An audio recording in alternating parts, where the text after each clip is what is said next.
Financial Planning World community. My name's Dan Davis, co-founder. As you know, we're committed to sharing best practices with the community. The reason that I have that as a passion is when I started in the industry, there would be probably 10 people that would be hired. 2 of them would survive after 3 to 5 years. So that the quality of what that 10 really did for the industry was low to nothing, maybe even negative. And then the 2 that survived, how long did it really take for them to be able to be performing at an excellent level for the people they serve? For me, it was like 15 years. So Financial Planning World wants to provide an open source platform to be able to help you accelerate wherever you're at, to take it to the next level and keep doing that with excellence and quality to your customers. Even more so is the new advisors that really are in that survival mode, or even at that state where they've survived trying to get to where I was in 15. I like to condense that where they can get there in 5. How will we do that? When I meet other financial advisors that are pursuing excellence, that are willing to share some of the things that they're doing at a world-class level, we'll bring them to you, share with you more about what they're doing. And today, I'm fortunate to be joined by a dear friend in Christ and a pursuer of excellence, Tony Kalinowski. Thank you for joining us, Tony. Thanks for having me, Dan. Tony, tell us a little bit about your journey in the financial service industry. Thanks for asking. As you talked about that, I was one of the 2 out of the 10 that survived. And what you just spoke about, I mean, I can remember taking at least a decade to get on my feet on the ground and really feel like I had a foundational business. So this is great what you're doing for the community out there. Started with a big Wall Street firm, cold calling my way to success, just like many of us did back then. And then eventually evolved into kind of a financial planner. Knew that I could build the business faster by planning and helping people create plans. So that became the way that I approached the business after that. And then actually, after 5 years in the business, took a short stint of about 12 to 15 years as a manager. Right. And now back in the field helping individual investors do what they do at this firm, RBF Wealth Advisors.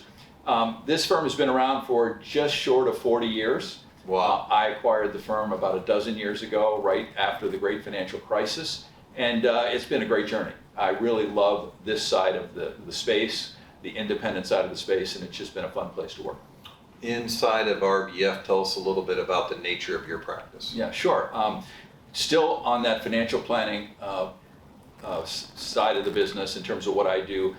When most folks come in to visit with us, the first thing we talk about is, do you have a plan? How do you create that plan? Or can we help you create that plan?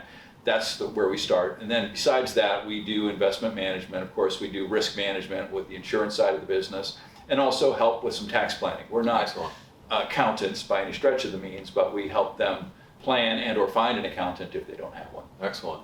When you think about having done this for the tenure that you're at, what is it that you're passionate about that really gets you excited when you walk in the door? Yeah, I think the thing is, the most fun that I have is sitting down with somebody and seeing a plan come to fruition. I have one particular client right now that started with me way back in the Wall Street days, and he's still with me, and I've watched him have his first child. I've watched those kids go to college. Now they're actively employed and they have their children. I've watched him become a grandparent, he and his wife. To me, that's so much fun. That's amazing. And some of the families we work with now, we have the patriarch, matriarch, we have 3 or 4 of their children, we have their grandchildren. To me, watching the family kind of progress through life and helping, especially the young people get started on the right foot with their investing and planning, that to me is really a lot of fun. That's beautiful to think in terms of a relationship that expands post basically first child to grandparents. And I know you started a podcast called The Retirement Insider. Tell us a little bit about that. Sure. The Retirement Insiders was kind of spawned a little bit by the great financial crisis.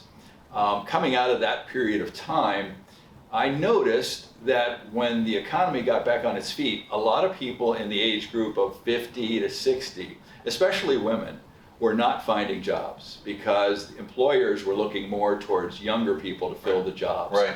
And to me, that made absolutely no sense because that age group has the greatest amount of wisdom, the greatest amount of experience and knowledge.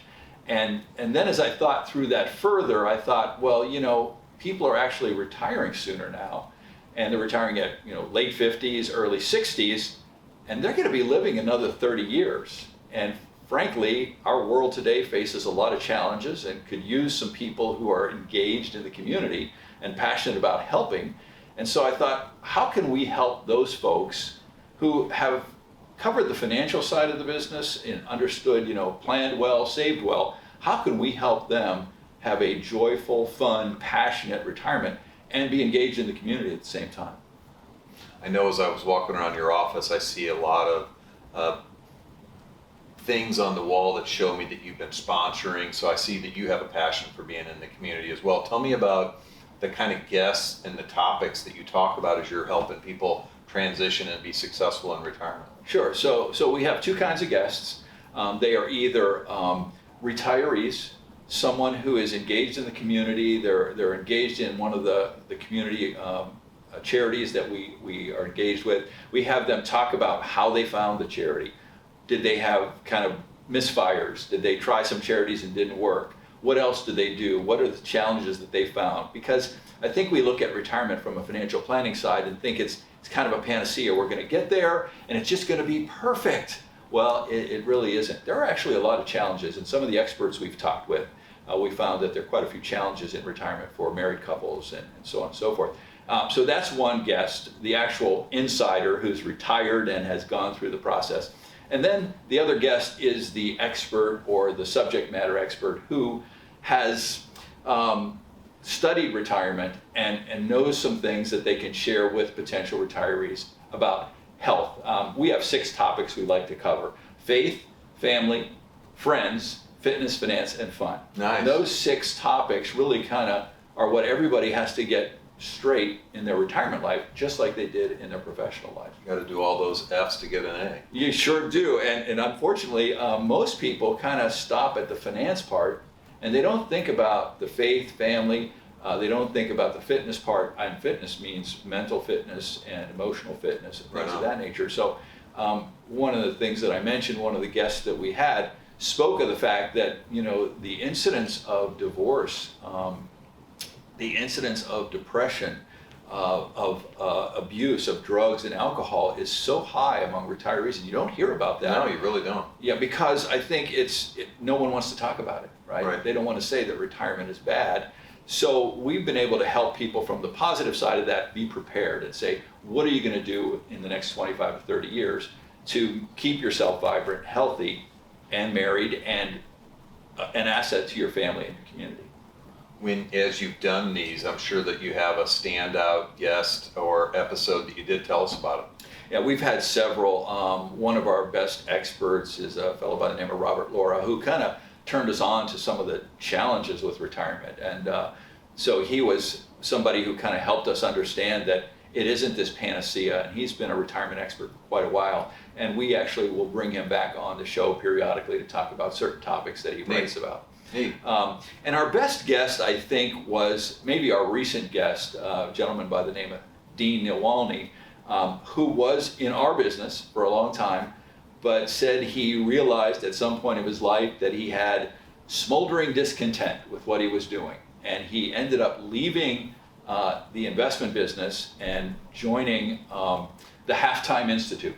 There was a book written many years ago by Bob Buford called Halftime, which talks about how you travel from success to significance. So Dean left the world of professional work and joined the Halftime Institute, and then became their CEO and has helped many people who are going through the retirement transition. Wow, so that's huge. It's really cool. Yeah. So if you were going to speak to the financial planning world community and tell them a little bit about, hey, these are some things that you could do if you were thinking about a podcast, tell them a little bit about your thoughts. Sure. I think if you're thinking about a podcast, the first thing I'd have you do is listen to podcasts. See what you like out there. There are so many different genres of podcasts out there that you can listen to and get a sense of how you'd want yours to flow, or whether you'd want to have guests, or whether you just want to speak on your own. So listen to some podcasts. The next thing is find a theme that you're passionate about. I mean, I'm really passionate about trying to figure out how I can help people have this thriving retirement. And so that's what we kind of talk about it. And we try to make sure that we have guests who can kind of foster that whole thought process. you have to do a lot of reading to try to figure out where those people are. So I spend a lot of time reading all kinds of periodicals to try to figure out who might be a potential guest, and might come from a newspaper article, a magazine, or a book that I've read. We've had several guests who have written books. And last, I think, is find somebody to help you with the podcast. There are many. This is a business now. Podcast assistance is a business out there where you can find a producer and some people to help you put it together, to record it, things of that nature. That is really important because it is time consuming, and to have somebody who has already gone that path and helped you with it, I think that'll be the way to go. Where do you host your podcast? And if someone wanted to sort of connect in with it and check them out, how would they do that? Yeah, so we're on Spotify, we're on Apple Play. It's the Retirement Insiders podcast. You can also find us on the internet, and you can see a list of all of our guests and all the podcasts we've recorded, and that'll give you a sense of what we're doing here. That's pretty legit, financial planning world. So if I were going to give a real quick summary, number one, I would say, check this out. This is one of these things that gets to the root and the heart of the matter. If all you do with your clients is really stay in that financial space, do you have enough money to retire? Or, what level of risk you take on a growth with income? That can be commoditized, even a little bit sterile. But when you do what Tony's doing, it really gets to the heart of someone who's retired. How do you have that pursuit of excellence as an individual when you're retired? So I compliment you on that. I think it's awesome, which is why I'm having it shared with the financial planning world in our best practice spectrum. So call to action for you, check out Tony's podcast. Go to financialplanningworld.com and sort of walk around, look at the different best practices. Share that with people in your firm and in your little ecosystem of who you learn with and learn from. And then lastly, go to LinkedIn, Financial Planning World. Connect with us so that when we're doing great, valuable best practices like this, that you get access to it immediately. So thank you for your time, but most of all, thank you for pursuing excellence, because our industry needs to pursue excellence so that we can help the people that we serve versus being just another salesperson dressed up nice. So thanks. Have a great rest of the day. Thank you, Tony. I appreciate you joining us. Thanks, Dan. Welcome.